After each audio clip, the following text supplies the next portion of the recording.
ஒரு மாசத்துக்கு முந்தி ஒரு அறிக்கை வெளியிட்டிருக்கார். மேலும் 30 லட்சம் குடும்ப தலைவிக்கு மாதந்தோறும் 1000 ரூபாய் கொடுப்பதா சொல்லியிருக்கிறாங்க. எதற்காக?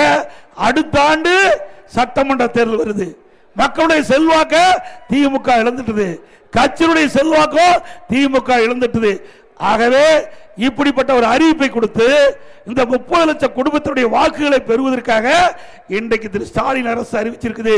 இப்ப மட்டும் எப்படி கொடுக்க முடியும்? விதியை தளர்த்தி கொடுப்பாங்களாம், விதியை தளர்த்தி கொடுப்பாங்க.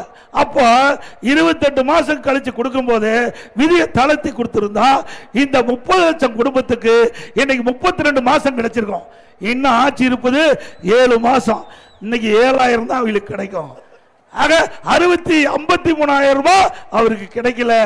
ஆகவே மக்களை ஏமாத்துகின்ற அரசு திமுக அரசு. உங்களுடைய கஷ்டத்தை பார்த்து, நம்முடைய தாய்மாருடைய கஷ்டத்தை பார்த்து திரு ஸ்டாலின் அவர்கள் மாதந்தோறும் 1000 ரூபாய் உரிமை தொகை கொடுக்கவில்லை.